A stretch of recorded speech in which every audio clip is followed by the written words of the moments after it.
Merci à tous pour votre présence, on va commencer. Merci d'être, vous m'entendez bien? Oui. Merci encore une fois d'être venu en nombre aujourd'hui. C'est la deuxième assemblée générale qu'on organise avec l'association Palatine. Comme vous le savez, l'année dernière, nous étions à Francard et nous avons voulu cette année l'organiser sur Ajax, dans un format un peu plus intimiste, sur cette salle, sur cet espace qui est très sympathique et très agréable. Puis je pense que le nombre s'explique par le marché de Noël qui est juste derrière nous. C'est pour ça que vous êtes ici présents. Plus sérieusement, comme vous le savez, nous avons lancé en 2024 un parti politique, ce qui nous a demandé beaucoup de temps et d'investissement. Et bien sûr, ces élections surprises et express ont fortement mobilisé les cadres de l'association, qui sont également les cadres du parti politique. Ce qui nous a pas permis d'organiser, comme en 2023, autant d'événements, de banquets, comme on avait pu le faire. Pour autant, on a quand même réussi à mobiliser pas mal de nos adhérents sur Bastia, avec notre rentrée associative, sur le circuit conférence qu'on avait réalisé en septembre. Nous avons aussi organisé 2 belles conférences en juin sur Ajaccio, 2 randonnées qui ont été organisées par Thomas, Fabien et Mathias le mois dernier, avec pas mal de succès. Et bien que la création de Mossa Palatine a mobilisé l'ensemble des cadres de la structure, nous n'avons pas cependant ressenti de ralentissement sur les adhésions. Elles sont restées plutôt constantes, comme en 2024. Ce qui a changé, c'est plutôt le flux des adhésions. L'année dernière, en 2023, on était sur des pics d'adhésion. On pouvait avoir une soixantaine d'adhésions en une seule journée, qui s'expliquait par les événements qu'on a pu tenir en 2023, alors que cette année, ça a été plus lissé tout au long de l'année, les adhésions. Nous sommes donc, bien entendu, toujours en augmentation sur notre nombre d'adhérents.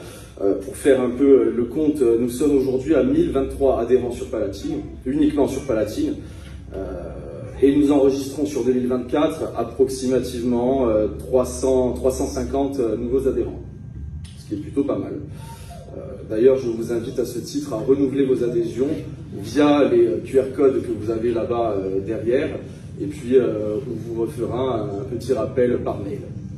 Et j'y reviendrai de toute manière après l'Assemblée générale.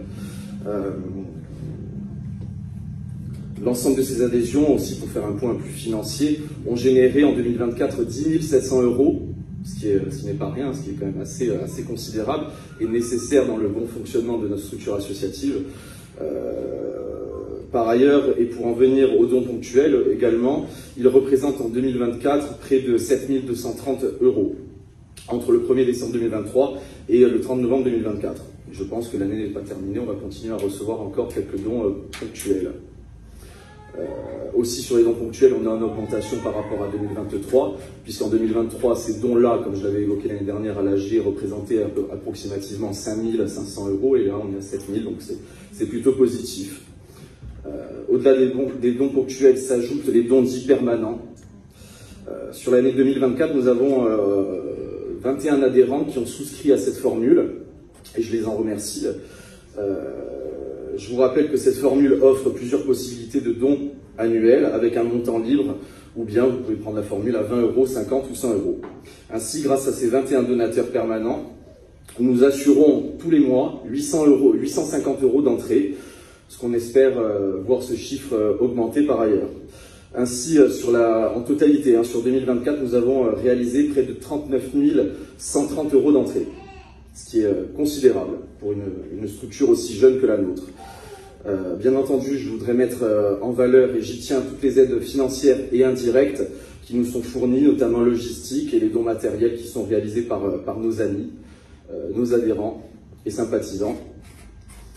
Nous aurions pu, et ça avait été chiffré dans notre budget pour revenir sur l'aspect financier, engranger davantage de rentrées, de dons, mais les élections et la création du parti peuvent expliquer justement la réorientation des dons qu'on aurait dû recevoir là-dessus. Aujourd'hui, je pense qu'il ne faut plus prendre de pincettes avec la question financière. L'argent, c'est le nerf de la guerre. On en a grandement besoin pour continuer à faire vivre l'association et à proposer des actions et des événements. Nous sommes une structure jeune et avons énormément de projets à concrétiser. Nicolas y reviendra dans son discours tout à l'heure. Pour mener à bien l'ensemble de nos objectifs, il nous faudrait, moi je vais être honnête avec vous, pour être confortable, à peu près un budget de 60 000 € par an. Donc nous sommes bien, mais on en est loin encore.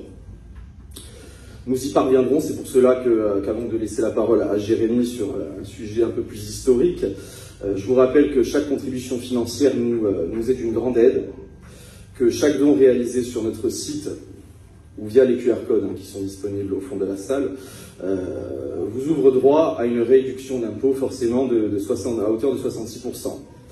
Alors, continuez à nous aider du mieux que vous pouvez, je vous remercie.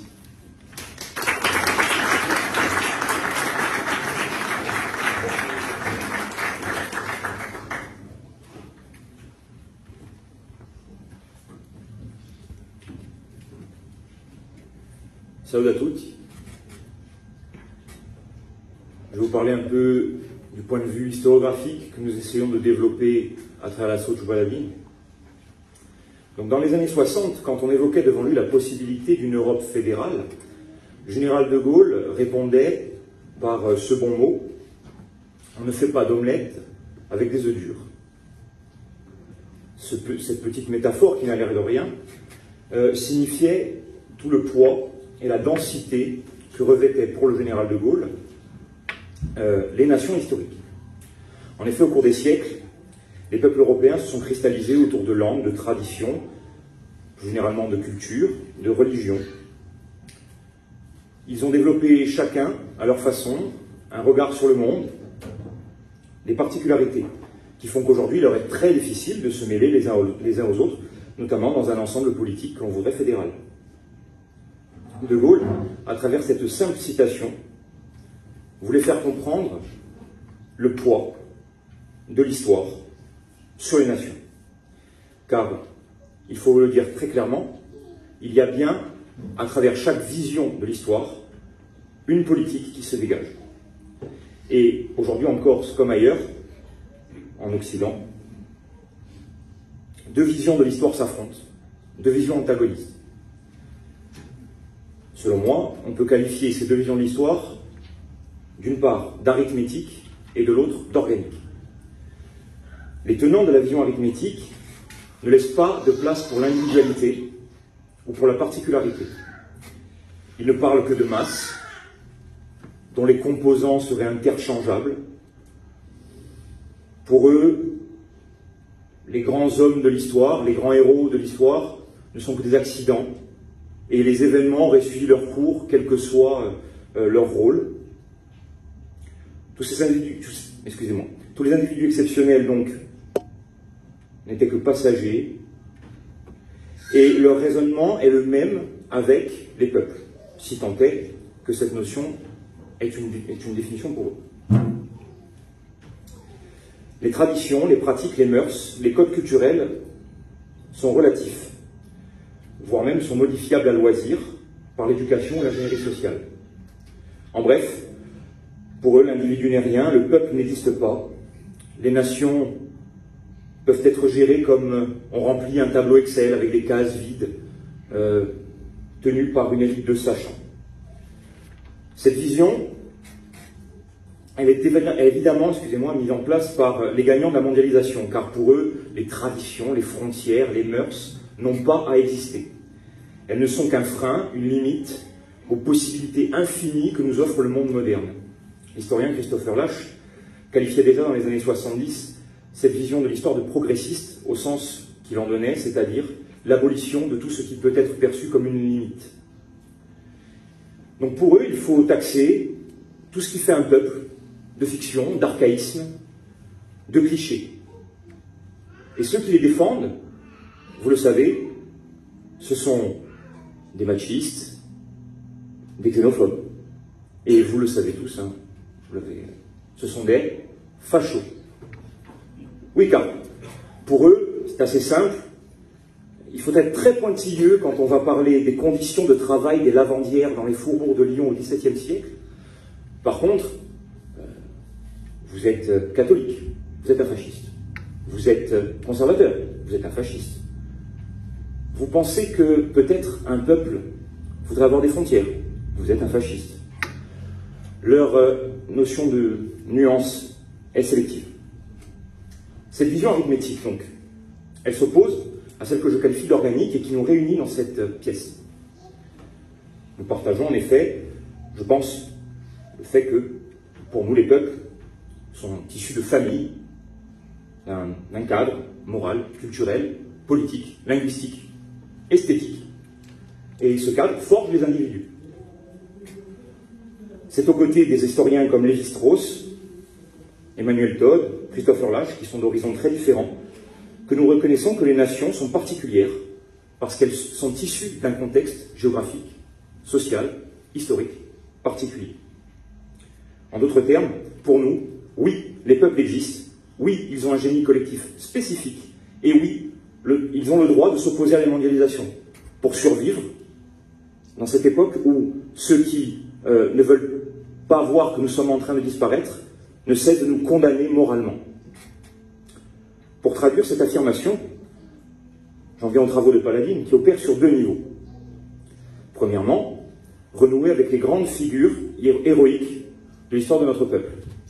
Et deuxièmement, rappeler continuellement les valeurs qui étaient véhiculées par le contexte familial et géographique que j'ai pu évoquer.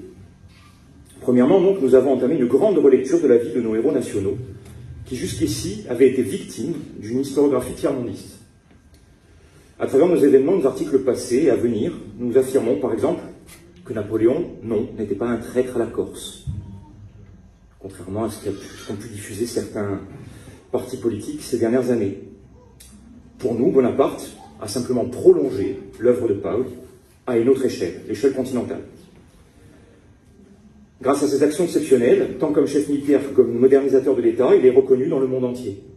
Et nous, sur notre île, alors qu'Amouvre taxait Bonaparte de demi-dieu, nous devrions le mépriser comme un traître?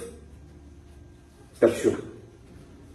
Poussons la logique plus loin et rassemblons-nous pour monter à Bastilica et déboulonner la statue de Saint-Pierre parce qu'il a commis un féminicide. Saint-Pierre, lui aussi, donc, a besoin d'être remis à l'honneur. Lui, ce condottiere qui incarna l'esprit intemporel de notre peuple, guerrier farouche, fier, et qui n'hésita pas à faire fructifier son talent pour son bien et celui de ses proches. Les Chinarqués également, que nous commençons à honorer, comme ça a été évoqué déjà par Romain, depuis quelques semaines à travers une série de randonnées patrimoniales pour découvrir leur place forte. Ces castelli qui maillaient notre île et qui rappelaient à nos ancêtres à chaque fois qu'ils levaient, et qui se rappelaient pendant nos ancêtres à chaque fois qu'ils levaient les yeux vers un sommet. Nous aussi, nous avons besoin de ces grandes figures, nous avons besoin de ces repères. Nous avons besoin d'eux à chaque fois que nous levons les yeux aussi. Paladine s'investira donc dans les mois qui viennent à poursuivre ce travail de réhabilitation. Nous nous pencherons notamment sur la figure de Paul, comme vous le savez tous, qui était un woke avant-gardiste, dont nous célébrerons en avril prochain le 300e anniversaire. Il faudra rappeler que non, ce n'était pas un no-border féministe, mais un chef de guerre qui a mis en place la Giustia Paolina et qui livrait ses ennemis aux chiens. Vous le voyez, rien que pour remettre en ordre la mémoire de ces hommes qui ont jalonné notre histoire, le travail s'annonce important. J'aurais pu vous parler encore 10 minutes en égrénant les héros de notre passé commun, mais en faisant cela, j'aurais omis celui qui reste pour moi l'acteur principal, c'est-à-dire le peuple corse. Je parle de ces centaines de milliers d'hommes, de femmes, jeunes et vieux, d'Imonti Diapiadia, qui se sont succédés de génération en génération, en entretenant et en faisant évoluer cette culture qui est la nôtre. Je l'ai dit, ils étaient issus d'un contexte particulier, de familles corses, et du milieu naturel si pauvre en ressources de notre île. C'est donc dans ce contexte géographique et social, qui a pu évidemment changer à travers les époques, mais qui a maintenu ce qu'on appelait autrefois une norme, qu'ils ont développé ce que nous sommes en train de faire aujourd'hui, et de protéger aujourd'hui. Je parle bien sûr donc de cette norme qui faisait qu'un individu qui se déshonorait ne pouvait pas arpenter son village sans baisser les yeux. Je parle de cette norme qui faisait que les Corses se mariaient à l'église et avaient beaucoup d'enfants. Je parle de cette norme qui faisait qu'un Corse devait pouvoir tout faire pour sa famille, et plus largement pour son village, sa communauté, que ce soit d'aller se battre dans les tranchées sous uniforme français ou de s'engager comme mercenaire dans une bande armée au service de Florence, de Gênes ou de Venise. Je parle de cette norme qui fait qu'encore aujourd'hui la Corse est une région qui fait exception concernant, par exemple, la détention d'armes, l'appartenance aux confréries, la pratique de la chasse, etc. Je pourrais, comme ça, égrener les caractéristiques qui rappellent sans cesse que notre peuple est rustique, qu'il a un rapport particulier à la famille, qu'il a un rapport particulier à la spiritualité. C'est ce que l'on appelle notre mentalité collective. Et cela ne peut pas être balayé d'un revers de la main, comme le peuvent l'estimer certains. Mais à l'énoncé de cela, vous pouvez déjà les entendre dire « Oui, mais pas tous. Oui, mais moi, mon grand-père, par exemple, ne chassait pas. Oui, mais moi, dans ma famille, c'est ma grand-mère qui faisait la loi. Oui, mais il y a aussi eu des déserteurs, des lâches, évidemment. Notre peuple n'est pas un peuple constitué exclusivement de héros, n'est pas un peuple que l'on pourrait essentialiser comme cela. Mais le contexte social où évoluaient nos ancêtres, lequel était-il? Est-ce que cette norme dont je parle constituait la norme pour la majorité des Corses? Est-ce que les comportements que j'ai évoqués étaient la norme? La réponse est claire. Oui. Et à travers les travaux de Paladine, nous voulons l'affirmer. Ces caractéristiques essentielles de notre peuple peuvent évidemment être relativisées, mais pas ignorées.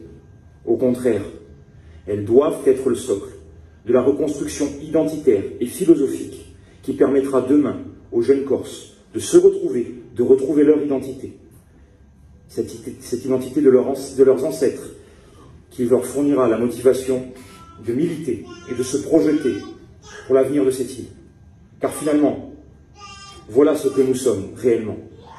Nous sommes un mouvement qui porte une vision historique du peuple corse et qui n'a qu'un objectif, faire en sorte que cette historiographie que j'ai évoquée avec vous devienne majoritaire dans l'opinion, afin que les Corses de notre génération et des prochaines aient davantage envie de vivre au village, aient davantage envie de faire des enfants, aient davantage envie de faire perdurer leur culture, la leur. Voilà ce que nous sommes. Simona Giunalisti, et viva Paladine.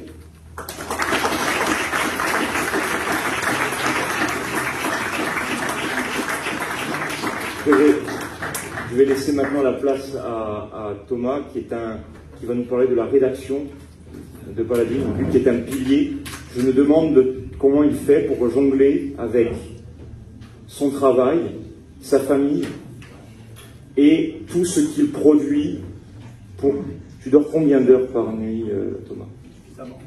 Suffisamment. Il doit dormir 2 heures par nuit. Bravo à Thomas.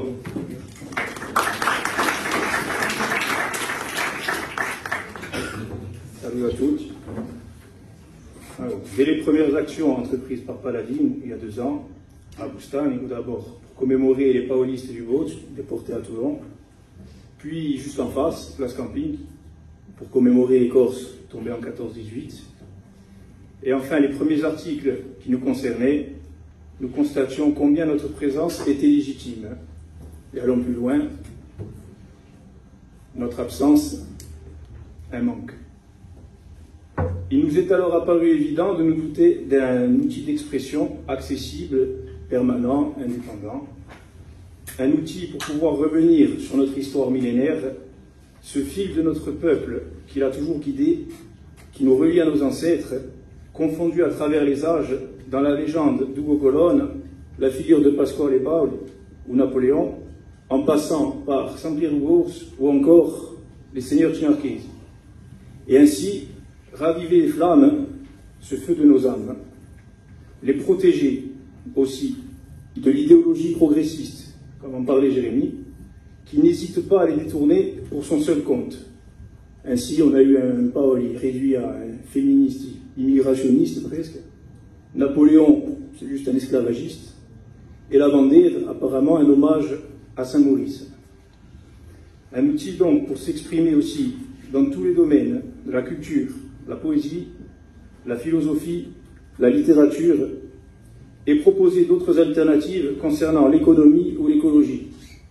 Aborder les sujets de société auxquels les Corses sont confrontés et qui, dans l'époque qui est la nôtre, sont nombreux. Source d'inquiétude. Réagir à l'actualité qui nous concerne avec notre regard, mais surtout diffuser notre pensée au plus grand nombre. La diffuser afin que le débat public intègre durablement nombre de ces sujets trop longtemps mis de côté, mais qui pourtant comptent parmi les principales préoccupations de nos compatriotes. Dire tout haut, en fin de compte, ce que la majorité pense tout bas. Et laisser, enfin, la liberté à chacun de se forger son opinion, en esprit éclairé, en âme et conscience, c'est fondamentaux de notre démocratie et indispensable à son bon fonctionnement. Cet outil, c'est Audiournal, l'hebdomadaire numérique lancé depuis 1 an et demi, un pari osé avec cette fréquence, à notre niveau, mais un pari réussi.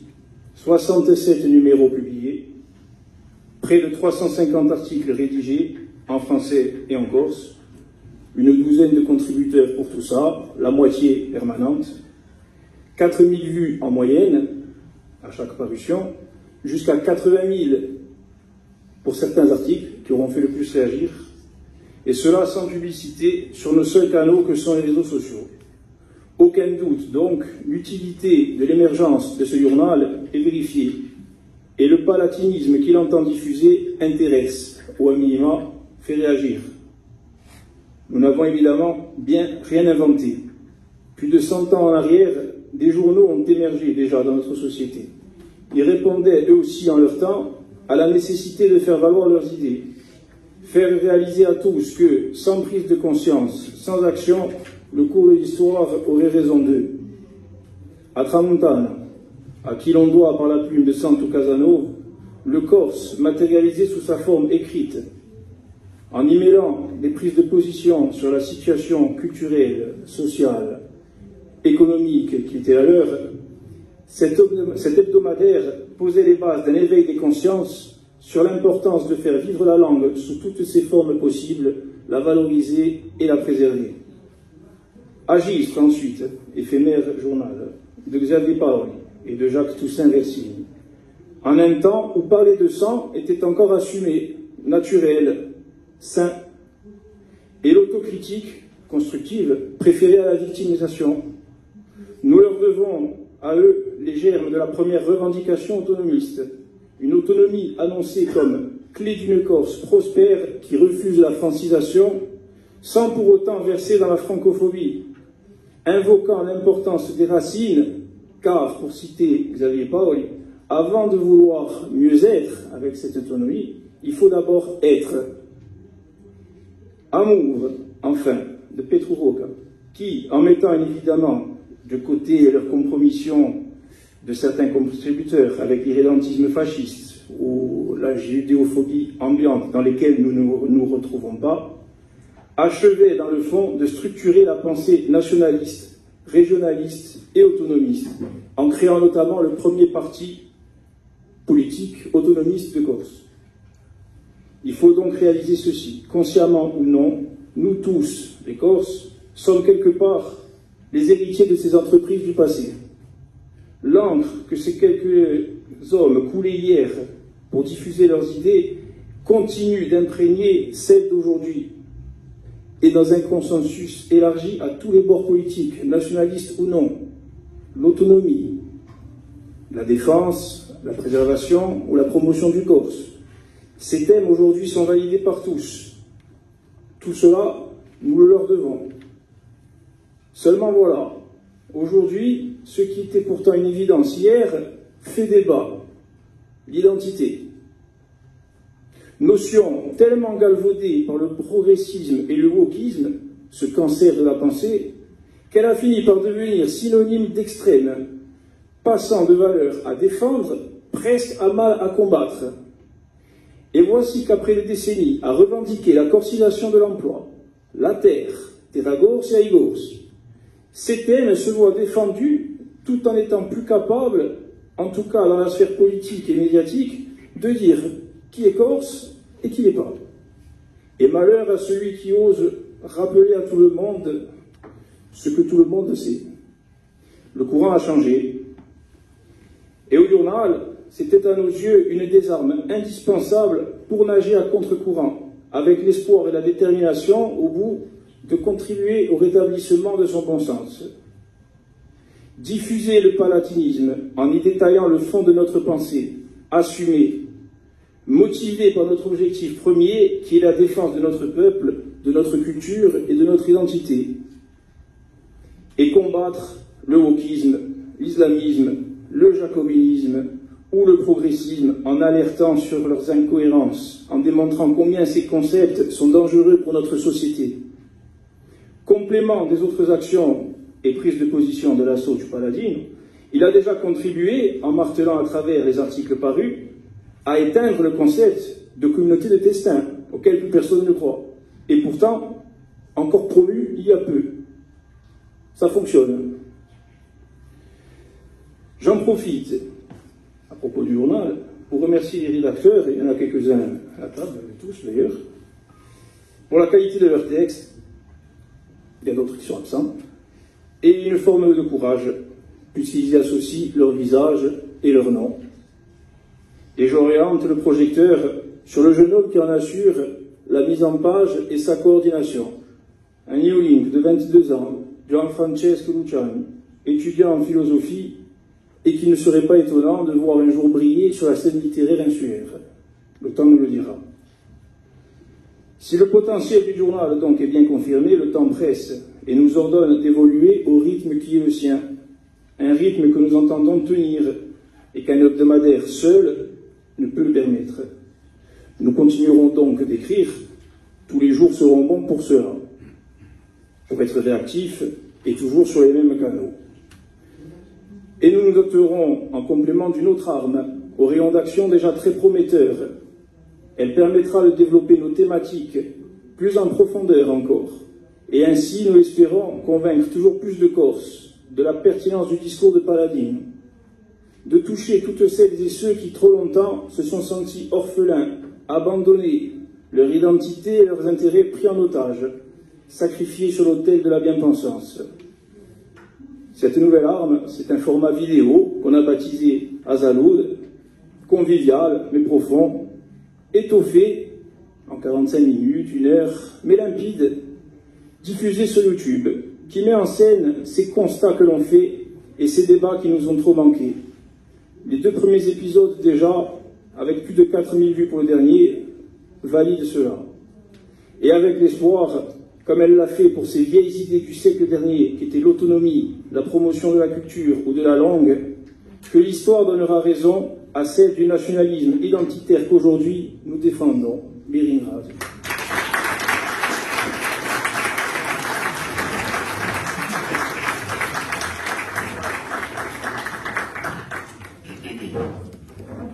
Buongiorno a tutti. Alors, comme ça a été évoqué précédemment par Thomas, je vais vous parler un petit peu du wokisme. Et d'abord, qu'est-ce que le wokisme? Le mot woke vient du verbe to woke en anglais, qui signifie être réveillé. Il est utilisé lors des manifestations ultra-violentes, pour ceux qui s'en souviennent de Black Lives Matter, scusetevi l'accento, et il désigne toutes les personnes sensibles aux problèmes liés à la justice sociale. Quand on dit justice sociale, entendez par là représentation ou surreprésentation des minorités dans l'espace public. Il s'étend ensuite à tous les mouvements progressistes extrémistes américains, les LGBT, les néo-féministes, les écologistes extrémistes, et toutes les minorités agissantes et bruyantes. Pour résumer, ces gens-là détestent et veulent la mort du fameux mâle blanc hétérosexuel. Et c'est important de le noter. Quand on dit mâle blanc hétérosexuel, on ne parle pas d'un physique ou d'une physiologie, on parle de notre modèle, le modèle occidental. Et contre cela, nous comptons bien nous dresser.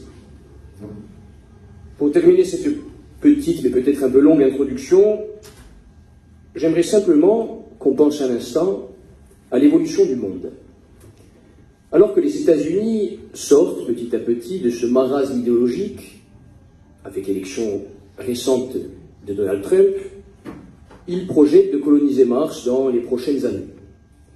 Alors que la Chine investit plusieurs centaines de milliards de dollars dans l'intelligence artificielle et que Taïwan, il y a tout juste quelques mois, vient de mettre au point le plus petit ordinateur quantique du monde, en Europe, on parle à des jeunes femmes en leur disant que peut-être, finalement, elles seraient nées dans le mauvais corps, que ça serait peut-être des garçons qui s'ignorent.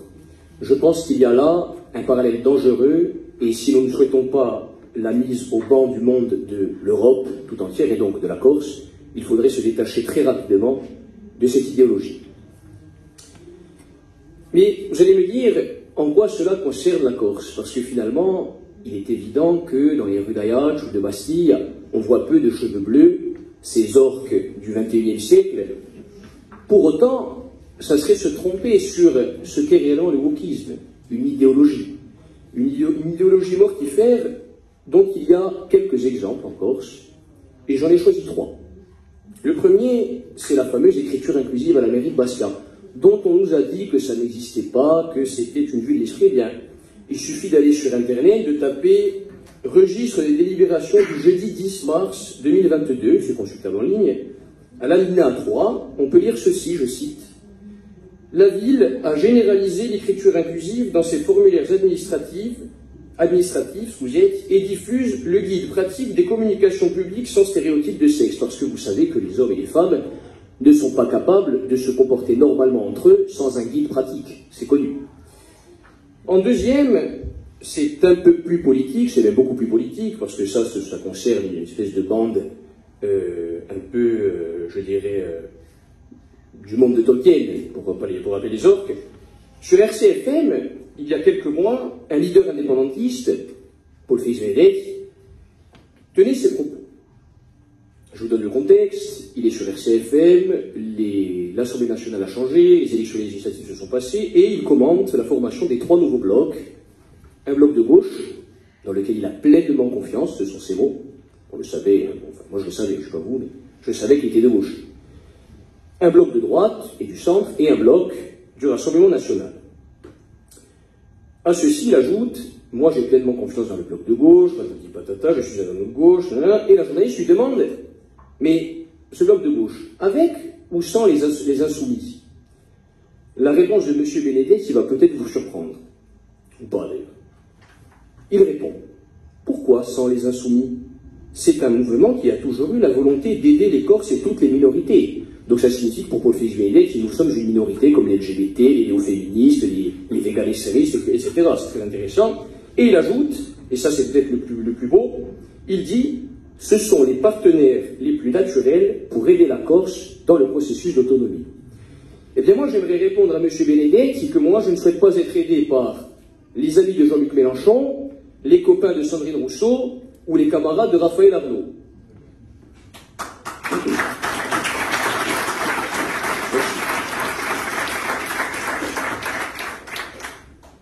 Je pense que c'est bon pour Paul Félix-Ménès.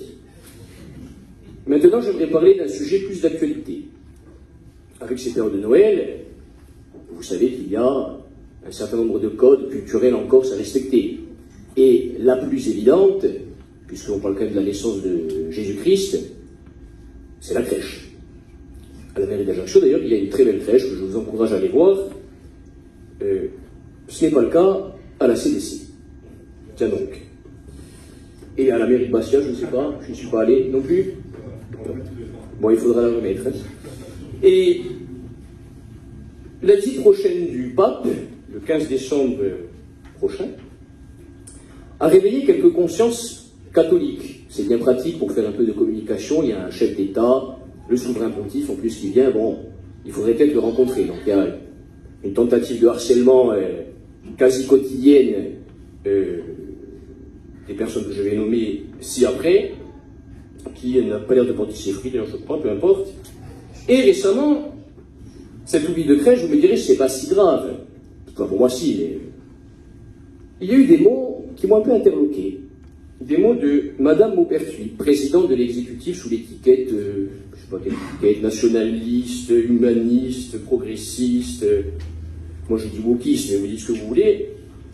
Cette présidente de l'Assemblée de Corse, donc, a dit le 27 novembre, vous voyez, c'est vraiment d'actualité, c'était il y a 3 jours, mais encore ce matin, elle a dit ceci.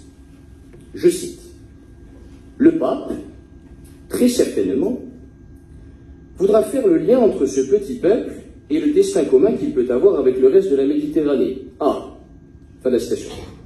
Moi, comme Annette Maupertuis parle de Méditerranée, j'ai des doutes et j'ai même souvent peur. Et bien, je n'ai pas été déçu, puisqu'elle ajoute ceci. Cette visite, celle du pape donc, c'est un message destiné aux chefs d'État qui n'ont pas réussi à tisser des ponts en Méditerranée. Eh bien, moi, en tant que Corse, et je pense que je peux parler au nom de l'Assemblée, je me pose la question de savoir si les Corses veulent servir de pont entre la Méditerranée et l'Europe. Je ne pense pas que les Corses souhaitent être le pont permettant aux migrants de traverser la Méditerranée. Je propose à la future campagne électorale de Annette Maupertuis ce slogan « Pas de crèche à la CDC, mais des migrants en Méditerranée ». Je n'ai pas bossé longtemps dessus, mais je trouve ça pas mal. Bref, c'est vrai qu'il vaut mieux en rire. C'est ce qui nous reste. Conclusion. En conclusion, pardon, je lis mon texte, excusez-moi. Lorsqu'on vous dira que le wokisme n'existe pas encore, c'est un non-sujet, que ça n'existe pas, enfin, pensez toujours qu'il était impensable, il y a ne serait-ce que 5 ans, que la mairie de Bastia généralise l'utilisation de l'écriture inclusive pour son administration. C'était impensable, ça existe. Pensez également qu'il était impensable pour un leader indépendantiste de discuter l'avenir de la Corse avec les plus extrémistes, les gauchistes les plus extrémistes de l'Assemblée nationale. Notre nouvelle école de pensée, donc, le palatinisme, pour la Corse et pour les Corses, deviendra, je n'en ai aucun doute, mais doit devenir, grâce à votre aide, l'avenir de l'idée, des grandes idées qui feront la Corse de demain. Con voi non ne lasceremo mai struglia ciò che non siamo. Con voi vinceremo. Vi ringrazio.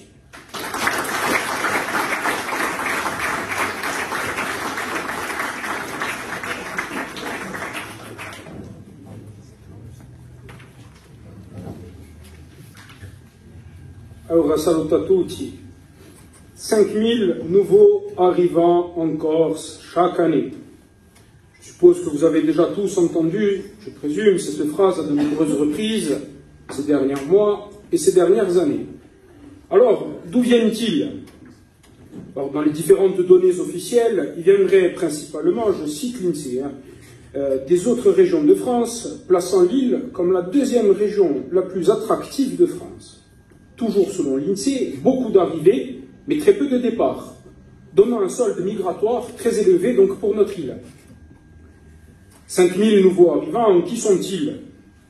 Toujours selon l'INSEE, des personnes d'une moyenne d'âge de 34 ans, donc très jeunes, venant du sud de la France, de la région PACA, de l'Île-de-France. Ils travailleraient essentiellement dans les administrations, la santé et l'action sociale. Également beaucoup dans les différents gros centres commerciaux autour des gros bassins de population. Alors, il faut savoir aussi que, toujours selon l'INSEE, désormais, près d'un habitant sur 2 n'est plus né sur cette île. Voici donc le magnifique tableau dressé par l'INSEE. Alors, je pense que ce constat est partagé par à peu près toutes les forces politiques de l'île. Et il fait froid dans le dos. Regardez, 5000 nouveaux arrivants par an. Immigration de masse, hein. Bien, je suis désolé, je ne vais pas vous rassurer d'un brin aujourd'hui, car ce tableau est encore plus noir. Si on rajoute à cela le très peu de naissances, qui donne donc un solde naturel désastreux, et auquel on doit forcément rajouter l'immigration clandestine, qui par définition n'est pas évidemment comptabilisée. Alors quand certains ne parlent évidemment que de l'immigration venue du continent, comme l'INSEE ou comme d'autres forces politiques, nous à Palatine on va être très fermes. Et avec tout le monde. La Corse ne doit pas accueillir toute la misère de France, acculturée, préférant la misère au soleil. Les boomers, en manque de sécurité, achetant nos maisons, nos terrains, qui font augmenter le prix de l'immobilier, que l'on ne voit que lors de réunions de copropriété nous casser les pieds, et à certaines manifestations de la LDH. Ne doit pas non plus accueillir toute la racaille venue du continent, des Balkans, et enfin, bien évidemment, aussi celle venus du nord de la Méditerranée, qui squattent nos immeubles, qui agressent nos anciens, bref, vous connaissez tous la suite, et bien évidemment, certains sous OQTF. Or, notre île, comme de nombreux autres pays, dans un contexte économique mondial très difficile, n'est pas en mesure de faire face à cette immigration de masse, d'où qu'elle vienne, et qui met en péril même l'existence de notre peuple. En Corse, aujourd'hui, vous l'avez peut-être remarqué, on commence à parler de communauté. Communauté portugaise, marocaine, roumaine, communauté corse. Abondant même la notion de peuple. Sûrement, comme l'avait dit Jérémy, peut-être un peu trop raciste pour parler de peuple. Là aussi, soyons clairs, la libanisation de notre société est un danger. De partout dans le monde, ce modèle a échoué. Il suffit d'ouvrir nos fenêtres. Il suffit de sortir dans nos rues, de nous rendre à la sortie de nos écoles, dans les urgences de nos hôpitaux, et de nous rendre sur les places même de nos villages, pour nous rendre compte qu'elle est déjà là sous nos yeux. Faut-il seulement les ouvrir, ces yeux, ou vouloir les ouvrir? L'immigration de masse dans le monde provoque des bouleversements, et la Corse n'y échappe pas, notamment en provoquant une pression économique et sociale qui exerce une tension considérable sur nos infrastructures publiques, le logement, et je parlais juste avant des hôpitaux, qui ne sont plus en capacité de soigner nos propres anciens, nos propres enfants, avec des moyens et des locaux déjà sous-dimensionnés ou vétustes dans le pire des cas. Alors, certains pensent pallier ça en faisant venir des médecins étrangers pour pallier le déficit, appauvrissant de facto leur pays d'origine, où ils manquent cruellement. Belle charité. Qu'en est-il alors du marché de l'emploi? Sur cette terre où le taux de chômage est déjà très élevé, notamment dans les secteurs les moins qualifiés, engendrant de facto une concurrence accrue, des baisses de salaire, des tensions sociales entre travailleurs corses, travailleurs étrangers qui sont présents sur l'île depuis déjà plusieurs années, et les nouveaux arrivants. Ces travailleurs étrangers qui sont en Corse déjà depuis plusieurs années, et qui aussi voient d'un mauvais œil l'arrivée massive de toutes ces personnes, car ils savent bien que ces nouveaux arrivants vont capter les faibles ressources qui leur étaient destinées, une partie de leur travail et une partie même de leur logement, déjà plus que limitée. Je ne parle pas évidemment de l'immigration contrôlée, comme dans le secteur de l'agriculture, qui doit justement servir d'exemple. Immigration choisie, pour un but bien précis, traité et payé dignement, et une fois le travail fini, qui retourne chez lui. Se pose ensuite la question, bien évidemment, de l'intégration de ces populations. Comment nous, on peut intégrer une immigration massive sur une période aussi réduite, quand nous-mêmes, peuple corse, devenons minoritaires sur notre île, grâce à la langue, comme certains fantasment, une langue corse d'ailleurs sans moyens et sans peuple corse majoritaire. Quel doux rêve!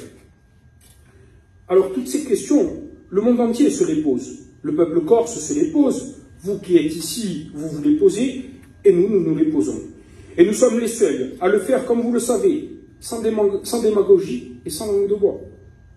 Mais avec, dans sa globalité, avec pragmatisme, dans le réel, dans le vote quotidien, dans le quotidien de nous tous. Pour finir sur l'immigration de masse et le problème majeur que cela engendre dans le monde entier, et les revirements politiques inévitables qui l'accompagnent aujourd'hui, je vous prendrai l'exemple, je ne sais pas si vous connaissez, du très progressiste Premier ministre canadien Justin Trudeau. Alors Justin Trudeau va freiner l'immigration et réduire les quotas de résidence de manière drastique pour les 3 prochaines années au Canada. Et il a dit que ce n'était pas fini. Et il revient en arrière en disant que toute la politique qu'il avait fait auparavant, en fait, ce n'était pas si bien que ça. Alors, à l'image de M. Trudeau, sachez qu'à Palatine, nous saurons nous montrer encore plus progressistes que lui sur ce sujet, et faites-nous confiance. C'est pour ça que nous avons travaillé, et nous allons continuer à étoffer notre projet de société, que nous allons vous proposer.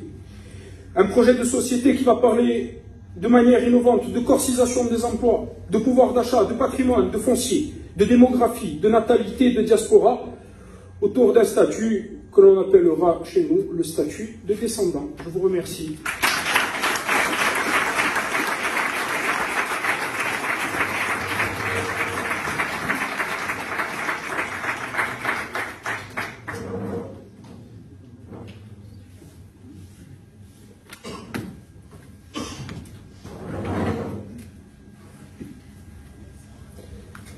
Mes frères, mes sœurs, facevi viaggiare di bergi di tanto in tanto, ne mica sempre l'occasione, anche usiamo assai attivi per rapportare ciò che si va in Corsica. Alors, vous n'avez pas grand monde à convaincre, en vérité, vous avez surtout une parole à libérer. C'est ce que me disait il y a un peu plus de 2 ans l'un des actuels, toujours responsable de FEMA Corsica, que je ne vais pas nommer pour ne pas trop l'embarrasser, il sera suffisamment reconnaissant, mais qui avait raison. Vous savez qu'à l'époque, membre de l'exécutif du premier parti de Corse, je démissionnais alors de toutes mes fonctions afin de marquer mon désaccord profond, et je pense que l'immense majorité de cette salle partagera ce désaccord avec le discours qui nous avait été imposé à l'époque du terrible assassinat qui avait ciblé Ivan Colonne et qui consistait simplement à inventer un hypothétique complot d'État pour ne surtout pas parler du véritable assassin, l'islamisme.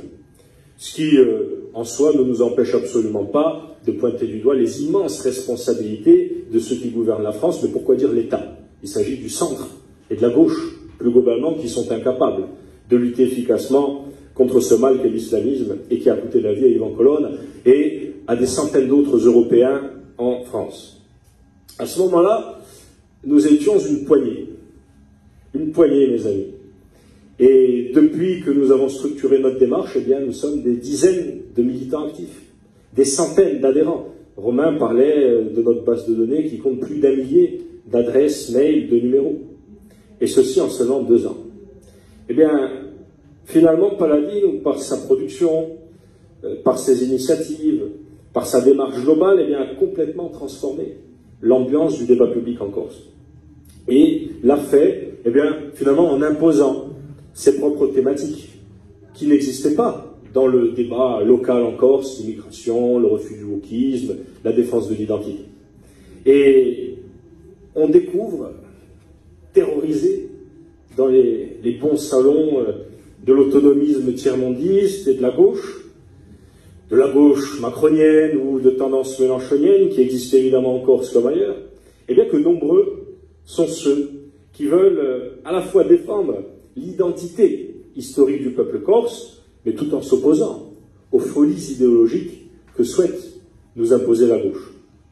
Est-il si difficile de concevoir qu'il existe dans ce pays des milliers de Corses qui refusent à la fois le jacobinisme de Paris et le grand remplacement qui est en cours dans toute l'Europe occidentale? Faudrait-il faire la courte échelle à SOS Méditerranée pour être de vrais patriotes corses? Eh bien, nous ne le pensons pas, mais qui plus est, nous pensons précisément le contraire. Car, pour ce qui nous concerne, si nous voulons que la Corse reste la Corse, nous souhaitons aussi que l'Europe reste l'Europe.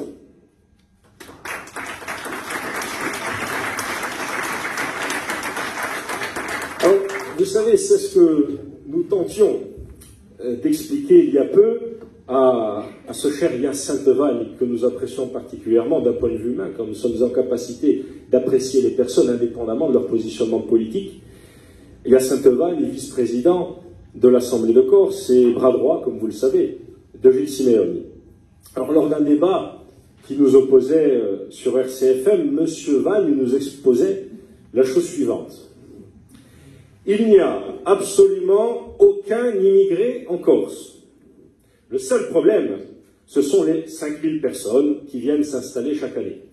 Bon, étonné, je m'attelais tout de même à rappeler à M. Vanne que le principe même de l'immigration est de venir s'installer à un endroit dont on n'est pas originaire. Il y a donc bien des immigrés en Corse, puisque les gens viennent s'y installer, comme il le dit lui-même. Et je me permettais également de lui rappeler que ces 5000 personnes qui viennent en Corse, eh bien, contrairement à ce qu'il veut nous faire croire, et d'autres évidemment, ne sont pas tous des Dupont-Lajoie qui arrivent en Corse avec une baguette sous le bras, un verre de vin à la main et un béret parisien sur la tête. Et qu'il suffit de se promener à Ghisonaccia ou dans les quartiers sud de Bastia pour s'en assurer. Pour finir, je le mettais devant une de ces contradictions majeures, mais que nous entendons très souvent. Ilias Sainte-Vanne et ses amis disent qu'il n'y a pas d'immigration en Corse. Ensuite, qu'il arrive 5000 personnes par an et qu'elles représentent un véritable danger, seulement si elles sont blanches européennes, évidemment, mais ça, il ne le précise pas, mais nous le comprenons bien, et enfin que finalement, tout cela n'est pas grave, car elles font partie de la communauté de destin. Le tout ponctué par M. Léo Batteste, que nous apprécions également, bien plus que ses idées, et qui, après nous avoir qualifié de Trump Corse, son plus beau compliment, nous expliquait que la Corse doit penser à tous ses enfants, je le cite, qu'ils s'appellent Mohamed ou bien Saverio. Ça te fera plaisir, Saverio, je te vois au fond. Le même qui comptait parmi les responsables du FLNC à l'époque des grandes campagnes Ivranchez-Ivor et qui nous propose désormais l'islam en intro. Eh bien, c'est toute l'utilité de Paladino, son devoir, sa raison d'être, sa mission historique, sa grande vocation que de dire à M. Vagne, premièrement, il y a bien une immigration massive qui bouleverse la Corse et son identité profonde. La communauté de destin est désormais, comme nous l'avons évoqué précédemment, un concept mortifère et totalement dépassé, et tous ceux qui ont à cœur de défendre la Corse doivent s'opposer au phénomène de remplacement démographique en cours, d'où qu'il vienne, et enfin, de dire à M. Batteste, étrangement, nos enfants s'appellent bien plus souvent Saverio que Mohamed, et nous ferons en sorte que cela continue.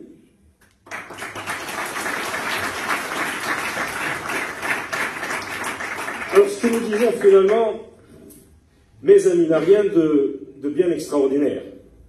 Préserver une culture, une manière d'être au monde, défendre sa propre continuité historique sur la terre de ses ancêtres, tout ceci constitue finalement notre logiciel de nationaliste corse. Et je dirais de Corse, tout simplement, car nombreux, très nombreux, sont aussi nos partisans qui ne se reconnaissent pas nécessairement dans ce vocable de nationaliste corse, tant le nationalisme insulaire, pour lequel beaucoup d'entre nous ont tant sacrifié, a été dévoyé et utilisé de toutes les manières par la gauche durant ces dernières années, et tant il est porté aujourd'hui par des éléments qui n'ont strictement plus rien de nationaliste. Mais c'est précisément ce qui prend fin avec nous, avec notre action, avec notre existence, en ce qu'il existe désormais un nationalisme corse, autonomiste, modéré, mais qui s'assume pour ce qu'il est, c'est-à-dire une volonté de préservation identitaire. Et dans ce nationalisme-là, nombreux sont les Corses qui sont issus d'une droite et qui s'y retrouvent aisément et qui convergent avec des nationalistes identitaires convaincus. C'est ça, le palatinisme. Et c'est la grande synthèse et la grande convergence que nous sommes en train d'effectuer, de construire et de structurer, et bien maintenant, depuis 2 ans, avec un succès incontestable, et qui représentera, nous en sommes convaincus, bientôt la seule alternative idéologique crédible, à la gauche maquillée qui gouverne actuellement la collectivité de Corse. Alors pour ce faire, notre opposition doit être totale, culturelle, sémantique, politique, idéologique, toujours démocratique et pacifique, évidemment. Elle doit contester à l'actuelle majorité le qualificatif même de nationaliste. Témoigner du fait que la volonté de défendre le peuple corse, et ce qu'il est dans ses profondeurs, peut très naturellement s'exprimer en dehors des grands canons de la gauche, de leur vision socialiste de l'économie et de leur soumission absolue à la bien-pensance parisienne, notamment sur la question migratoire et sur la question démographique. Elle doit s'inscrire, évidemment, dans le grand courant occidental qui tend à remodeler actuellement le monde, le populisme. Le populisme qui n'est absolument pas pour nous une étiquette dépréciative. Il existe désormais un autonomisme corse des élites, moralisateurs, bourgeois, et oscillant entre gauche et extrême gauche, et un autonomisme corse du peuple, identitaire, opposé au wokisme et au grand remplacement. Nos adversaires sont de l'un, et nous sommes évidemment de l'autre. Et c'est en ce sens que Paladino entend développer dans l'année qui s'ouvre une véritable matrice programmatique. Charge à la formation politique qui porte aujourd'hui le message palatinien sur le champ électoral de s'en saisir, de se l'approprier, de l'amender, et demain, lorsqu'elle accédera aux responsabilités, de la mettre en pratique. Alors ce projet de société sera bientôt présenté devant l'opinion et aura pour pierre angulaire une mesure essentielle qui a été évoquée précédemment, le statut de descendant. Appuyé sur une réalité juridique déjà existante dans le droit français, le centre d'intérêt matériels et moraux, ce statut doit viser à prioriser les Corses sur leur terre à tous les niveaux de la vie quotidienne, sans exclure évidemment les membres de la diaspora, et sans pour autant valider le processus de remplacement et de changement démographique, contrairement au statut de résident que soutiennent les tiers-mondistes et la gauche, et qui, de fait, tous les 5 ans, selon leurs propres propositions, valident les arrivées qu'ils qualifient eux-mêmes de massives. Notre vision est très claire. En Corse, les Corses d'abord, ensuite les Européens acclimatés, ensuite l'humanité tout entière si nous disposons des moyens suffisants, mais pas un seul euro aux nôtres, pas un seul euro aux autres, tant que l'un des nôtres ne mange pas à sa faim ou n'est pas logé dignement. Charité bien ordonnée commence par soi-même et par les siens, quant aux turiféraires de l'accueil compulsif et aux humbles prétendants à la colonisation qui nous citent à foison l'Évangile et Saint Matthieu que nous avions évoqué lors d'une autre rencontre que celle-ci, ces braves gens que nous savons parfaitement vertueux et bien plus chrétiens que nous, lorsqu'ils oublient de détester la civilisation dont ils sont issus, eh bien ils auront tout loisir d'être généreux envers le monde entier avec leurs propres deniers, plutôt qu'avec ceux du peuple et des contribuables. Eh bien mes amis, ce grand mouvement qui se lève depuis 2022, qui se structure, qui se renforce chaque jour, cette salle remplie en témoigne, et de nombreux autres avant également, et de nombreux autres ultérieurement en témoigneront également, eh bien ce mouvement anime le débat insulaire. Il renverse les rapports de force. Il inclut de nouveaux débats, de nouvelles thématiques. Toutes les preuves d'amitié qui affluent de chaque pierre, de chaque endroit de Corse depuis maintenant 2 ans. Tout ce que nous avons accompli en près de 24 mois concourt à nous faire penser la chose suivante: nous sommes la prochaine lame de fond culturelle qui fera basculer la Corse vers le populisme et la défense des intérêts du peuple et de son identité véritable. Nous œuvrerons évidemment, comme nous le faisons depuis le début, sans faillir, pour que notre part d'Europe, pour que notre héritage, notre monde, notre univers, pour que notre petite ethnie latine ne soit jamais balayée de la surface de la Terre.